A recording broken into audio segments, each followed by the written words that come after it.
I hope you're feeling positive because this is the Introverted Positron and my cantankerous cohort. What the fuck? New intro.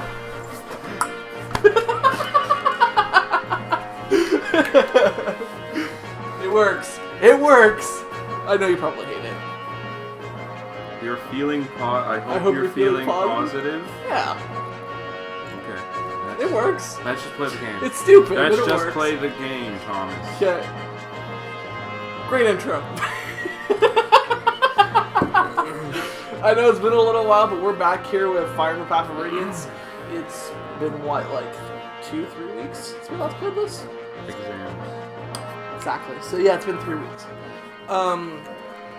Yeah, it's good to be back. I don't remember that much except that we were on a boat. There's gonna be some ravens, and they're gonna say hi, and then we're gonna kill them. Okay. Because no one likes fucking crows. Poor crows. So misinterested. Having narrowly escaped Dan's grasp, the Grail mercenaries are pleased to feel the ocean beneath their feet as they set sail. According to Captain Nasir, the voyage to Begnon will take roughly 2 months. 2, Phil. 2.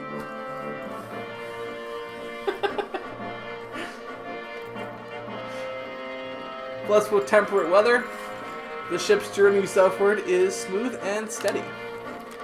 As it passes the midpoint of its trip, the ship sets a course along the coastline and begins to head east.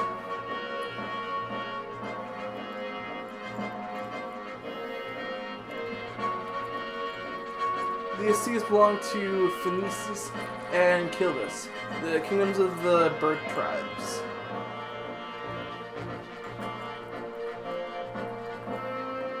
Okay, so we're gonna get stuck in Kilvis then. Sort of. Both nations prey on human vessels for supplies and wealth, and their flying corsairs are feared across the seas. Additionally, the southern portion of the continent contains the realm of the Dragon Tribe, the monarchy of Goldoa.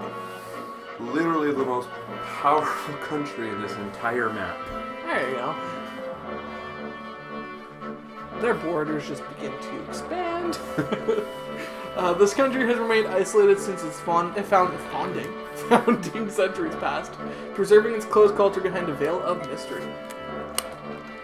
It is these Laguz controlled waters that Ike and company must now cross. Exciting. Yeah, the dragons are like of all the dragons in of all the non-boss dragons in Fire Emblem, I think these ones might actually be the strongest. So of all like the final bosses in Fire Emblem? No. Like if we're cutting out like the dark dragons, the fell dragons, I'm just kidding around. And all that, and the Laguz dragons might be the strongest. You ready? Like. Ah, it's changed. What's bothering you? We've been mopping around ever since we came aboard. I'm just a little seasick. Seasick? You're such a bad liar. You never get regular sick. You're not the type to get seasick. Really? It's nothing. Come on, talk to me. You've been doing so much lately. I just want the chance to help you for a change. Well, alright. I'll tell you what's been bothering me. It's that incident back in Toha. Go on. When everyone discovered Ranulf was a Laguz, all those people, they changed. Just like that. Up until that instant, they'd seemed like such kind and decent people. I had no idea Bjork prejudice against the Laguz was so strong. Why do they hate them so much? How are we so different, Ranulf and I? I have to say, at first I was scared too. When I saw how they could change. They can do things that Borg? Borg. I was gonna say Biogers. Biogers? We Biogers can't do. They're not like us. I think it's from Borg. Mist, you can't honestly feel... It's different now. Everyone's so very nice. But you know, that's because of all the time we spent together. I've seen how they are. I've come to know them. That's why I changed. I'm not scared or nervous around them, but other people don't get that chance. I think that's why they're frightened. Maybe you're right. Maybe people like me are the odd ones, the people who accept others as they are. I wish more people were like that. I mean, no one really wants to fight, do they? Doesn't everyone want peace? I guess it's just hard to put all those fears behind us. Who's speaking? I think it's Nasir. Okay, so that's you, isn't it? You're right, it's very hard. I think it's about right. Nasir, what's the big idea? Eavesdropping on us like that? How do you find sailing? Have you gotten sick at all? We're fine. But answer a question for me, would you? Why are you here? Why do you associate with the Laguz? Why? Besides the obvious financial benefits, I suppose I do so because I am one. Yeah, that was obvious. Also because I already know parts of the story. But you're not Laguz, I don't see a tail or anything. Because I've chosen to live among Bjork, I've taken certain steps to make sure I'm not recognized. I've had to change my attire, my feeding habits. I've done many things. Why would you do that? Laguz cannot survive in isolation, nor can Bjork. If both races are to thrive, they must learn to coexist. I have spent many years searching for a way to make this happen. You think that Laguz and Bjork can live together? After everything you must have seen? I'm impressed. Like, you will never truly understand a matter unless you look at it from each party's perspective. There's a lot of people who need to learn that. As you say, the Laguz are indeed now persecuted by the Bjork, but long ago these roles were reversed. Whatever happened in the past does not justify what we do to the Laguz now. That is the thinking of an honest man. Keep things simple and pure. I like that. Still, the strength of your conviction comes from your youth and your innocence. Trust me, it will be tested. When your journey is over, how will you be changed? I pray your conviction is not lost to despair, and that you just start pumping iron for 3 years and come back as you possibly can. There you go. The real priorities here. Talking to you is hard work. Someday you'll understand. For now, my role is to simply deliver you safely to Benyon. Ranulf has paid me quite handsomely with money from the King of Gallia himself, and I will not let him down. We're out of our element here. Let's see. So you're all we have to depend on. Thank you for your help. I will do what I am able.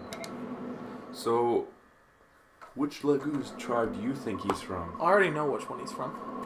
I'm not going to say it. I mean... It's obvious, but... Yeah.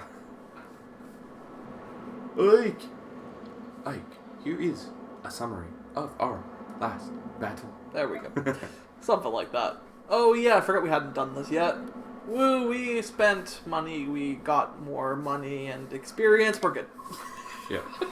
Marcy apparently was There very were useful. no casualties, and no one suffered permanent injury. We fought excellently. That's all I have to report. If you'll excuse me. ... Okay, on to the next one. Right. Woo, we're gonna be back. This time I'll cut it out again, because I forgot to the second time. The third time I remembered though. And then I'll have funny stories when we get back. And then go on to the battle. Yes. So obvious we're back at this point. Mm-hmm. Seer, what is it? Nothing. Nothing we can do anything about it at any rate. We're being followed by pirates. Really? I don't see any ships. Not by sea, by air. Look up. Are those birds? If they are, they must be huge. Actually, I can ask this here. I'm just thinking air pirates. So this is what's coming to mind. Do you want to play Skies of Arcadia? Sure. Let's do it. Not now, but like in the near future. So look forward to that. Those are like goose-like. Ravens from Kilvas. Their black wings are an ill omen for all who see them. Titania, Soren, you noticed them coming as well. Wait, whoa, that was badly phrased. Soren and I saw them when we were discussing our plans from the aft deck. I'd heard stories, but they're really flying. Wow. We're still out of their range, but airborne foes can be especially troublesome. I prefer to avoid them altogether. Let's see if we can outrun them. From what I've been told, the flying corsairs from Kilvas and Finoshinas far more cruel than any beast like those. Winged pirates. How am I supposed to fight against that?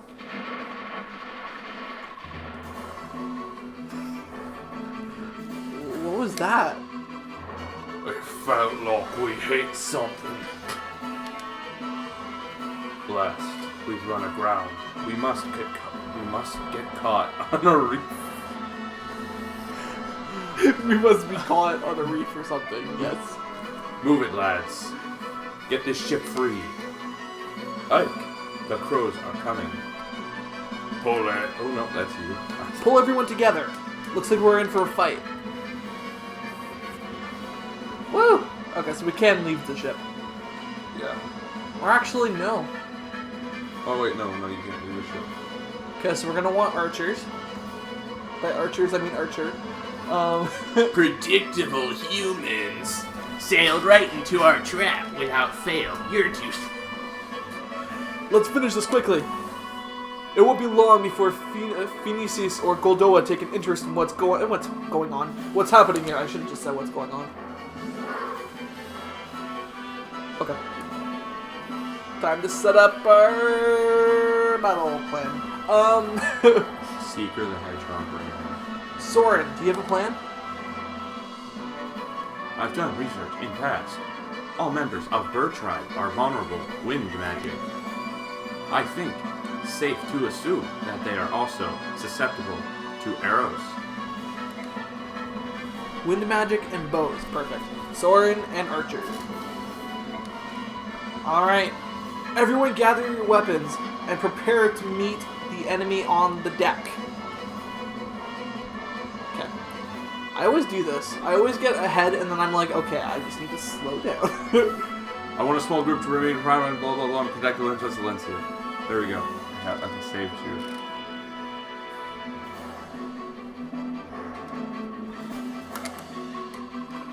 We've never faced an enemy like this. I want everyone to stay together. Let's go. Okay. That was okay. I got it. So let's see. So in terms of who we have, we don't need her. No Braum. Get rid of Braum. We do need Braum. I would put nothing in. I can roll my R's. Really? We don't have Soren up? I think we did. I think it just took him off. I think there's less units who we can have here, and he was just lower down the list. I think that's pretty much it, isn't it? Well, we want Reese. We do. We definitely want Boyds. Boyds? Boyd. Okay, Reese it is. That's it. Because Kieran's good. Marcia's definitely good for this one. Yeah. Oscar? Yeah. You know what? Get rid of Oscar Kieran. on. No, Because Kieran? Oscar's level 17. Oh, yeah, and he's only level 13. Yeah. Yeah, that's a good point. Yeah, I think that's pretty much it. So Hark can stay. Yeah. Yeah. That's So, while I do this, and before the end of the episode, because we're gonna end it before we actually start the fight. Quick story. Why are we? Huh? Why are we? Remember, we're cutting out the. Yeah. Still, it's also about recording time. Sorry, everybody. Just a quick story to end things off. So last night, I had dinner with my siblings. Had an awesome stir fry. It was nice. And my brother basically just says, you know, people on the channel, if you've watched like Tales of Berseria or Breath of the Wild, you know that my sister has a puppy that I sometimes take care of. And my brother just says that, you know, if we leave her stuff, you know, the puppy's gonna be on our plates. And the image that comes to my head is that this puppy, he's like a lab, a miniature-sized, almost like lab is what he looks like. So all that I imagine is him, like, on a plate, spinning. Just rotating.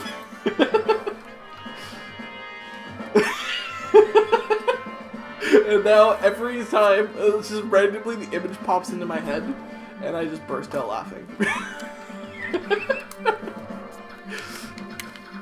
So, some cool insight as I finish this up. You heard it here first. People, inverted Positron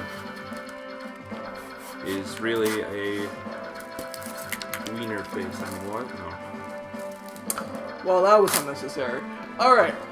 I think that's it. I think that's our arrangement. I'm just gonna double check that everybody has weapons. Mostly Zahark, I think. I just want to be sure. He has weapons. I gave him weapons. Just a few. There you go. Your Diet Coke, no. Diet Coke, not sponsored. Not. The not has to be clear. Okay. See you next time.